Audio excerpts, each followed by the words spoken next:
हरे कृष्णा। श्राद्ध हिंदू धर्म में किया जाने वाला एक कर्म है। जो श्रद्धा पूर्वक किया जाए वही श्राद्ध है, जो पितरों के प्रति श्रद्धा और कृतज्ञता अभिव्यक्त करने और उन्हें याद करने के निमित्त किया जाता है। इसके पीछे मान्यता है कि जिन पूर्वजों के कारण हम आज अस्तित्व में हैं, जिनसे गुण व कौशल आदि हमें विरासत में मिले हैं, उनका हम पर न चुकाए जा सकने वाला ऋण है। वे हमारे पूर्वज हैं, पूजनीय है। आज की वीडियो में आप जानेंगे साल 2024 में पितृपक्ष कब से प्रारंभ हो रहा है, कब समाप्त होगा, इस दिन क्या करना चाहिए जिससे पूर्वजों का आशीर्वाद हमें प्राप्त हो सके। साथ ही आप जानेंगे महाभारत काल से जुड़ी हुई पितृपक्ष से संबंधित कुछ मान्यताएं। सनातन धर्म में पितरों की आत्म शांति और मोक्ष प्राप्ति के लिए पितृपक्ष का समय बेहद महत्वपूर्ण माना जाता है। धार्मिक मान्यता है इस महीने में श्राद्ध, तर्पण और पिंडदान से पितरों को मोक्ष मिलता है। कहा जाता है हर साल पितृपक्ष में पूर्वज पितृलोक से धरती लोक पर आते हैं, श्राद्ध मिलने पर प्रसन्न होते हैं। इसलिए पितरों की पूजा तर्पण के कार्य श्राद्ध पक्ष में बेहद उत्तम माने जाते हैं।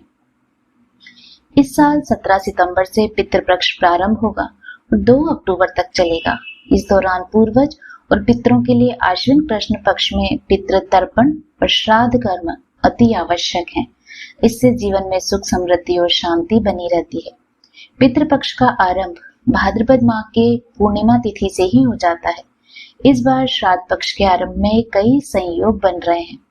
अनंत चतुर्दशी के अगले दिन भाद्रपद पूर्णिमा से श्राद्ध आरंभ होते हैं, लेकिन इस बार अनंत चतुर्दशी, गणेश विसर्जन और पूर्णिमा का श्राद्ध एक ही दिन पड़ रहे हैं। तो 17 सितंबर को सूर्योदय से लेकर सुबह 11:44 तक चतुर्दशी तिथि रहेगी। इसलिए इस दिन अनंत चतुर्दशी मनाई जाएगी। वहीं 11:44 के बाद पूर्णिमा तिथि लग जाएगी और पूर्णिमा का श्राद्ध आरंभ हो जाएगा। 17 सितंबर को पूर्णिमा का श्राद्ध रहेगा सुबह 11:44 से लेकर 18 सितंबर को सुबह 8:04 तक, और 18 सितंबर का श्राद्ध रहेगा सुबह 8:04 से लेकर 19 सितंबर सुबह 4:19 तक।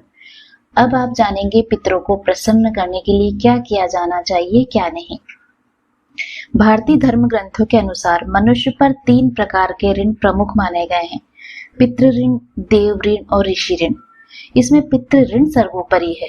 पितृ ऋण में पिता के अतिरिक्त माता और वे सब बुजुर्ग सम्मिलित हैं, जिन्होंने हमें अपना जीवन धारण करने और उसका विकास करने में सहयोग दिया। पितृपक्ष में हिंदू लोग मन, कर्म और वाणी से संयम का जीवन जीते हैं।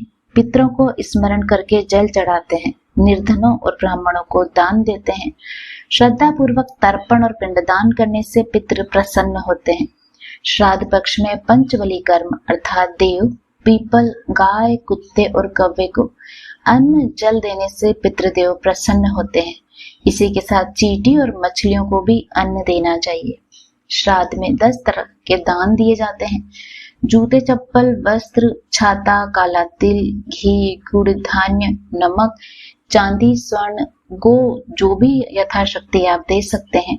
और आप चाहें तो सिर्फ आटा, गुड़, घी, नमक और शक्कर का दान भी कर सकते हैं। ब्राह्मण भोजन कराना चाहिए। इस दिन सभी को अच्छे से भरपेट भोजन खिलाकर दक्षिणा दी जाती है। ब्राह्मणों को वस्त्र यथाशक्ति देना चाहिए। खासकर अगर जमाई, भांजा, मामा, गुरु, नाती को भी भोजन कराना चाहिए।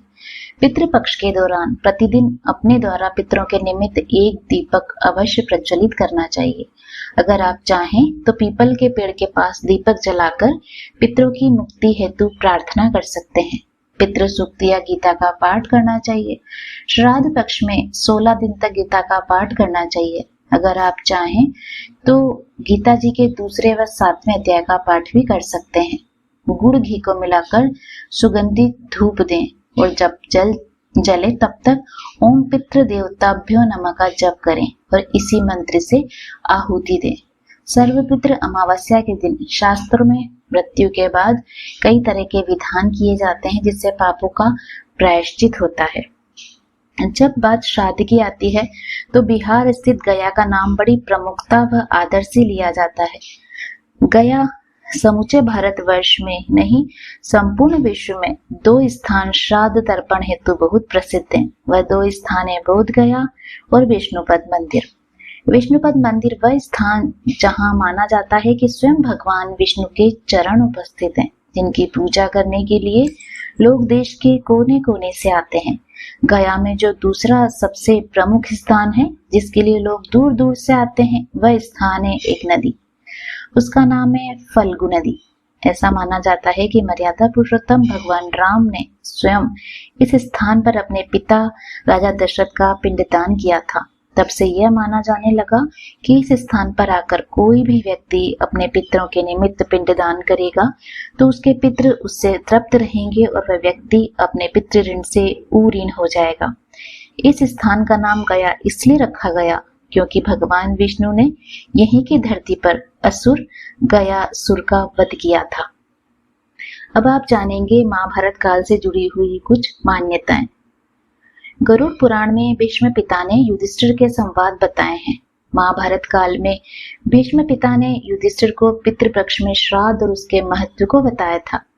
भीष्म पिता ने बताया कि अत्रि मुनि ने सबसे पहले श्राद्ध के बारे में महर्षि निमि को ज्ञान दिया था। दरअसल अपने पुत्र की आकस्मिक मृत्यु से दुखी होकर निमि ऋषि ने पूर्वजों का आवाहन करना शुरू किया। इसके बाद पूर्वज उनके सामने प्रकट हुए। निमि, आपका पुत्र पहले ही पितृदेवों के बीच स्थान ले चुका है। चूंकि आपने अपने दिवंगत पुत्र की आत्मा को और पूजा करने का कार्य किया है, वह वैसा ही है जैसे आपने पितृयज्ञ किया था। उस समय से श्राद्ध को सनातन धर्म का महत्वपूर्ण अनुष्ठान माना जाता है। इसके बाद से महर्षि निमि ने भी श्राद्ध कर्म शुरू किए और उसके बाद से सारे ऋषि मुनियों ने श्राद्ध करना शुरू कर दिया।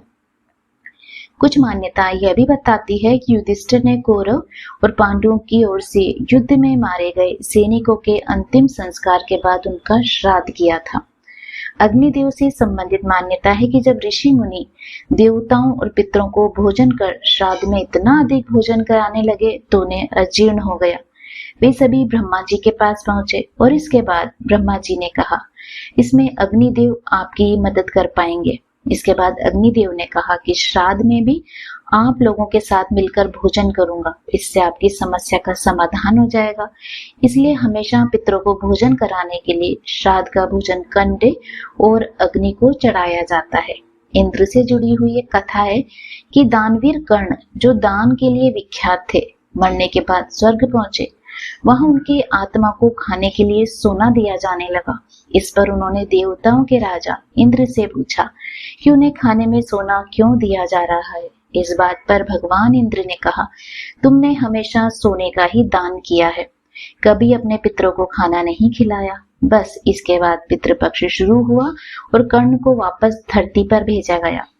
पितृपक्ष के इन 16 दिनों में कर्ण ने श्राद्ध, पिंडदान और तर्पण किया और उसके बाद उनके पूर्वज भी खुश हुए और वे वापस स्वर्ग को लौट गए।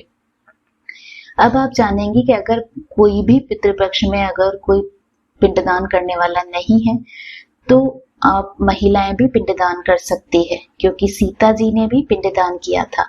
पिंडदान के लिए पुत्र, पौत्र, प्रपौत्र, भाई या भाई की संतान भी श्राद्ध कर्म कर सकते हैं। उम्मीद करती हूँ आपको आज की संपूर्ण जानकारी पसंद आई होगी। इसी तरह की अन्य जानकारियां सुनने के लिए आप हमारे चैनल से नए जुड़े हैं तो प्लीज इसे सब्सक्राइब तो अवश्य कीजिएगा, क्योंकि एक यही जरिया होगा जिससे हमें पता चल सकेगा कि आपको ये वीडियो पसंद आई। मिलती हूँ आपसे अगले वीडियो में, तब तक आप सभी हमेशा स्वस्थ रहें, खुश रहें।